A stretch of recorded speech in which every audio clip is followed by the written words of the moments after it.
Hey, what's up, everybody? This is ePhoenixN, and I am playing some Black Ops here. This is me on Array. I snipe a bit and do some other things. First off, I know I'm not very good with a sniper rifle, so, that's just the way it goes. I usually just screw around with it. I almost never play it except on Array or Discovery. And I know I didn't play the objective that hard. That's just because I didn't need to. So that's all I'm really going to say about the game. Yeah, so that's it. But what I am talking about here is Modern Warfare 3. The official perks and attachments and kill streaks and all that came out officially about a week ago, and I thought I would comment on it and give my 2 cents, my thoughts. So first off, let me say this. Modern Warfare 3 looks pretty good. I actually just beat Black Ops campaign for the first time recently, and kind of got me excited to play the Modern Warfare 3 campaign just because I liked Modern Warfare 2 and Call of Duty 4 campaigns. They were just a lot of fun, and I'm kind of excited to play with them, So, but that's all I'm really say about the campaign. I'm sure it's going to go along with the same way the last ones did, and I'm pretty sure I'm going to enjoy it. So that's that. Now, next, let me say the first things first about Modern Warfare 3 that I guess I noticed is the guns. I'm pretty happy about the guns. There's nothing really exaggeratingly horrendous or amazing about the guns that I see. I like that the SCAR's in it, and the ACR, the G36C. I like all those guns. The M4. I'm assuming some are going to be a little more overpowered than others. That's just the way it goes. But yeah, I think looking at it, I'm pretty fine. I kind of wanted to see the TAR from Modern Warfare 2 because I used to love that gun. Kind of unfortunate that I didn't see it here, but I think that's a good thing.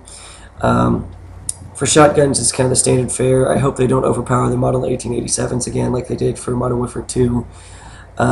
Submachine guns is standard fare. It looks like from what I've seen, the UMP is going to be kind of the main gun for that. A little too assault rifle looking as far as like its range and things like that, kind of similar to Modern Warfare 2. I'll see and see how that goes. Hopefully they don't mess that up where you get a couple of submachine guns that are basically assault rifles, which seems to happen about every game, but we'll see if it actually happens again or not. I don't really have anything to say about the sniper rifles. I'm kind of glad the Barrett 50 cal's back. But my big thing is the quick scoping. It looked like there was a lot of quick scoping. Looked like there was fast quick scoping, and I think everybody out there says the best game for sniping out of the series is Call of Duty 4. This looks a little more like Modern Warfare 2. Some have been saying Modern Warfare 2. Some are saying Call of Duty 2. The sniping looks similar. It looks a little too drastic. I don't like that you can just spam the trigger and you're most likely going to get a kill. I mean, it's basically a damn shotgun at real close range. I don't particularly like that. I think it can get a little frustrating with that. It's a little too noob friendly. I'm not good at sniper rifles, and I know that, but I like it that way. I like it being a challenge. I don't like it basically being, excellent at long range, very good at medium range, and decent at short range because it's quick aim down sights and whatever else. Anyway, that I think could be a bit frustrating. Only other thing about the guns that I think could be a bit obnoxious really is the machine pistols. I could see that being a problem. I could see that basically that's a second gun on there. Basically you have a second somewhat poor small machine gun SMG. So I think that could be a little problematic, but we'll see. I don't know. That's more something I could see being a problem, or I could see maybe not being a problem at all. So we'll see. All right, next is the perks. To be honest, the perk slots, I'm not really bothered by the perks whatsoever. They kind of split up Ghost from Black Ops, which I like. They don't have Commando. They don't have Last Stand. They don't have One Man Army. I think all those are great. I'm glad that they learned from them, and hopefully they'll do a good job with that. That'll be fantastic. That hopefully there's not some insanely overpowered perk combination. Now, I'm sure there's going to be some that are more overpowered than others. It's just the nature of the game. But it actually looks very good to me. Like in the first perk slot, I could see using 4 of them. Extreme Conditioning, Sleight of Hand, Scavenger, Blind Eye. I could see using all of those. All of those look like they could be good. Perk slot 2, I could see realistically using every single one of those perks. I could see them all being useful. And then perk slot 3 really to me is kind of just, let's put random other things in here. Things like Stalker and Steady Aim can be good, and then Dead Silence, realistically, I'm sure, unless I'm sniping, which I'll use Marksman, I'm probably just going to use Dead Silence and Steady Aim the entire time. Now, I think Steady Aim and Sleight of Hand together could be slightly overpowered, but especially with an SMG, but we'll see. Realistically, I like the perk setup overall, so yeah, that's that. I see Death Streaks are back. I'm not really too worried about that, to be honest. And I suppose lastly, the thing that makes me kind of the most nervous is the kill streak setups. I think some of the kill streaks look a little too overpowered. I think there's too many kill streaks. And I think because the kill streaks, at least as far as the assault package, since they build on each other, it's going to be way too easy to get things like AC-130s and Payload and the Juggernaut and Osprey Gunner and things like that. It's going to be too easy to get those. And you're going to see way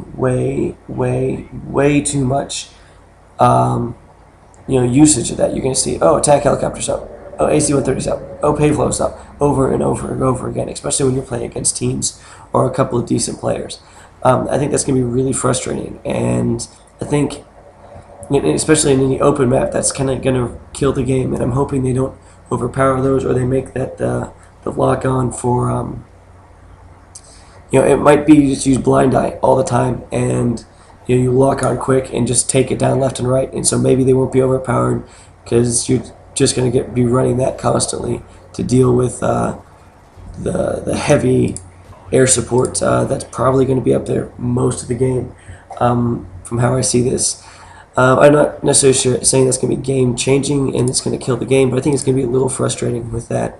Now let's go to support packages.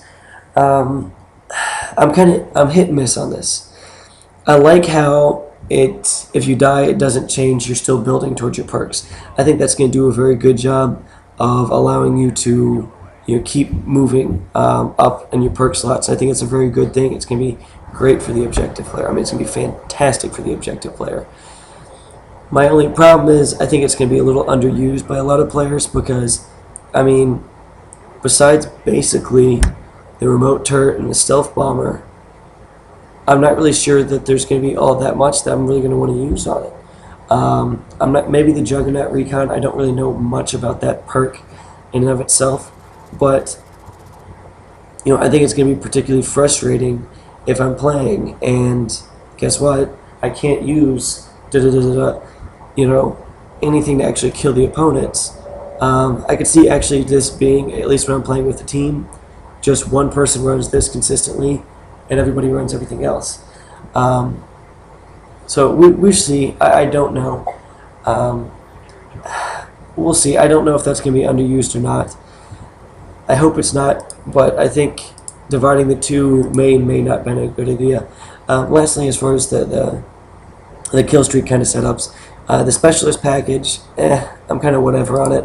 I pretty much guarantee I'll never use it. And I don't expect it to be too overpowered. Hopefully it's not. I can actually see it being very underutilized because it's, I can't imagine trading that for, using an AC-130. But we'll see.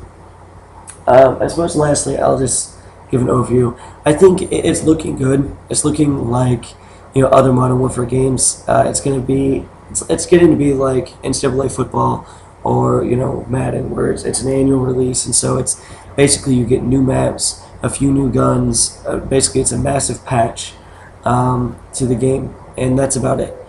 I'm fine with that. I don't really have a problem with that. I understand what I'm getting with the game, so I'm not really frustrated. The game's a bit of a filler anyway. It's when I'm not playing other multiplayer games or I'm not playing single-player games, I'll be playing Modern Warfare 3. It's a bit of a filler. It's, I don't know what I'm going to play. I guess I'll play this. That's kind of what Black Ops is for me. Anyway, guys, thanks for watching. Peace out. See you later.